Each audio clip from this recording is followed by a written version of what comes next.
అమ్మోరు రాత్రి 7:30 మీ ఈటీవీలో.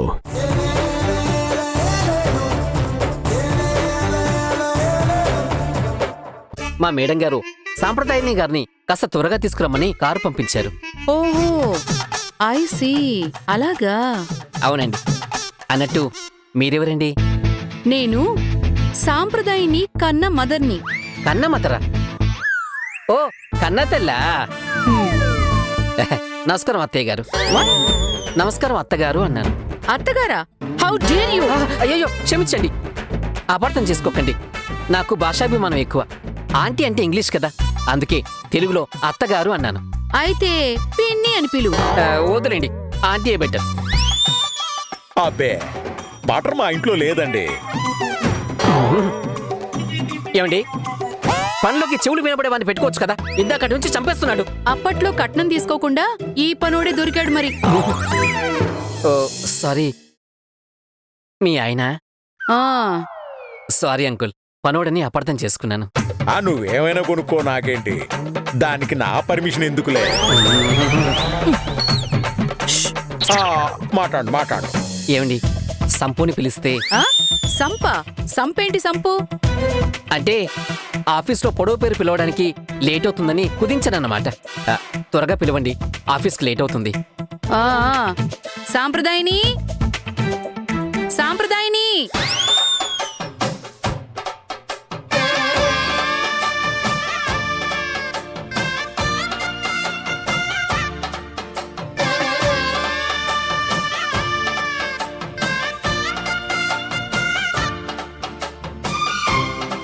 Good morning Sampu. Good morning Ruth. త్వరగా వెళ్దాం, మేడం మిమ్మల్ని అర్జెంటుగా వెంట పెట్టుకురమ్మన్నారు. వెళ్ళొస్తానమ్మా, వెళ్ళొస్తాను నాన్న. పదండి.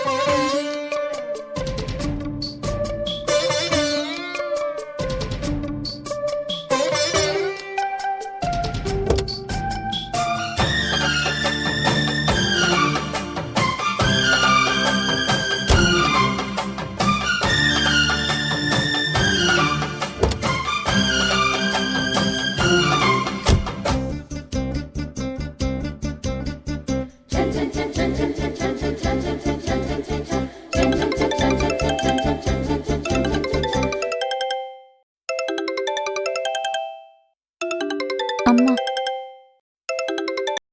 అమ్మా. సాంప్రదాయని, ఆఫీస్కెళ్లేంత వరకు నాతో కలిసి గోవిందనామాలు చెబుతూ ఉండు. పుణ్యం పురుషార్థం రెండూ కలిసొస్తాయి. అలాగే అమ్మా.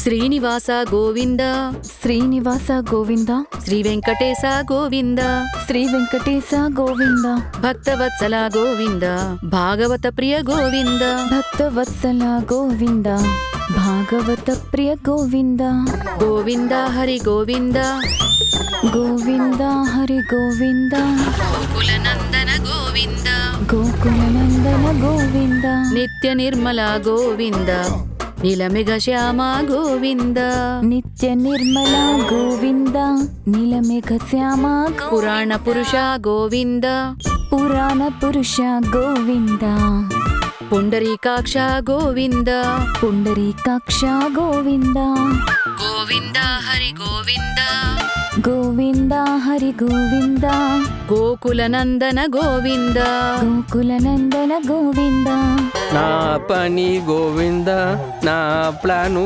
గోవింద, నా ప్రేమ గోవింద, గోవింద హరి గోవింద. మీరు ఇలాంటి ఐడియాతో సంపుని పికప్ చేసుకుందామని వస్తే అత్తగారు ఇలా పిడుగులు కురిపిస్తా అనుకోలేదు గోవింద.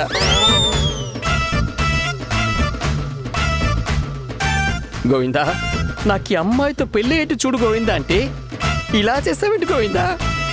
గోవింద, గోవింద. నందనందన గోవింద, నందనందన గోవింద, నవనీత చోర గోవింద, నవనీత చోర గోవింద, పశుపాలక శ్రీ గోవింద, పశుపాలక శ్రీ గోవింద, పాప విమోచన గోవింద, పాప విమోచన గోవింద, గోవింద, గోవింద, గోవింద.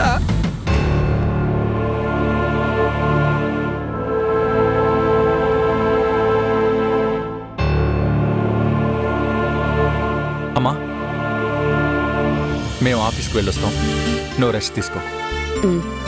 ఎప్పుడు యాక్టివ్గా ఉండే నువ్వు ఇలా ఒకే చోట కూర్చోవాలంటే కాస్త ఇబ్బందిగానే ఉంటుంది. కానీ నువ్వు రెస్ట్ తీసుకోకపోతే త్వరగా నయం అవ్వదు. మెడిసిన్స్ వేసుకుని రెస్ట్ తీసుకో.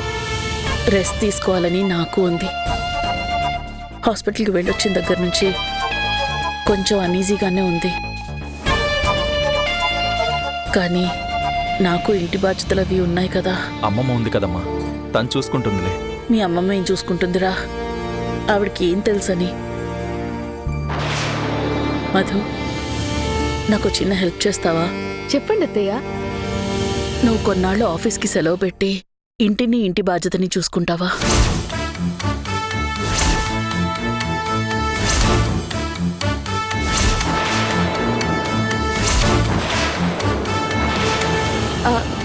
తప్పకుండా చూసుకుంటాను అత్తయ్య. కానీ ఆఫీస్కి సెలవు పెట్టడం ఎందుకు? నేను ఆఫీస్ని ఇంటిని రెండు మేనేజ్ చేసుకోగలుగుతాను. అది కాదమ్మా, ఇంటి బాధ్యతలు కంటికి కనబడవు కానీ చాలా ఉంటాయి.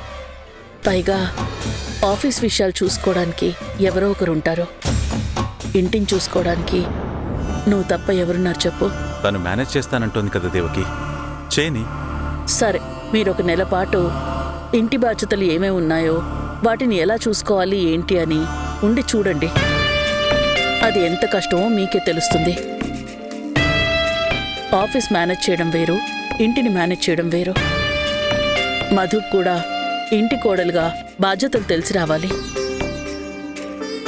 పైగా తన ఇంటి పెద్ద కోడలు. నా తర్వాత అన్నీ చూసుకోవాల్సింది తనే కదా. మధు, అమ్మ చెప్పినట్టు అమ్మ కోలుకునేంత వరకు నువ్వు ఇంటి రెస్పాన్సిబిలిటీస్ తీసుకుని ఇంటి పట్టునే ఉండరాదు. అంటే ఆఫీస్లో పనులన్నీ మధ్యలోనే ఉండిపోయాయి.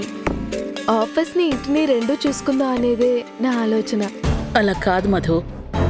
ఆఫీస్ పనులంటే అవి చూసుకోవడానికి వేరే ఇంకెవరినో ఒకరిని ఏర్పాటు చేసుకోవచ్చు. కానీ ఇంటిని అలా కాదు కదా, సొంత మనుషులే చూసుకోగలరు. నేను కూడా నీ పెళ్ళైన దగ్గర నుంచి నీకు ఇంటి బాధ్యతలు అప్పచెప్దామనే అనుకుంటూ ఉన్నాను. నువ్వు ఇంటి పట్టు నుండి ఇంటి బాధ్యతలు చూసుకుంటేనే రేపు నీ భర్తకి ఇంటి గురించి ఏ టెన్షన్ ఉండదు. నేను మీ మావయ్య గారు ఎంతకాలం ఇంటి బాధ్యతల్ని మోస్తాను చెప్పు? మాకు కూడా కాస్త రిలాక్స్ అవ్వాలనుందమ్మా. ఈ ప్రమాదం జరిగిన దగ్గర నుంచి నేను ఇబ్బందిగా రెస్ట్లెస్గా ఉంటున్నాను.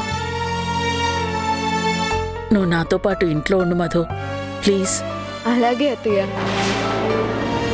సరే, మీరు బయలుదేరండి. నేను సాంప్రదాయానికి ఫోన్ చేసి ఆఫీస్లో వర్క్స్ ఏమున్నాయో మాట్లాడి మీకు అప్డేట్ చేయమంటాను. అలాగే అమ్మా, వస్తాను.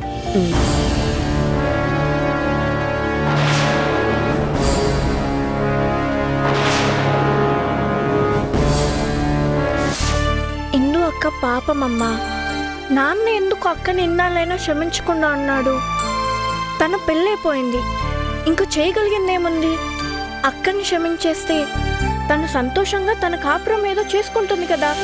వయసులో పెద్దదాన్నైనా నాకు ఈ విషయం తెలుస్తుంది. ఇంట్లో అందరికంటే చిన్నదానివైనా నీకు ఈ విషయం తెలుస్తుంది. కానీ ఈ విషయం మీ నాన్నకు మాత్రం అర్థం కావడం లేదే. పెళ్లి జరిగి ఇన్నాళ్లైనా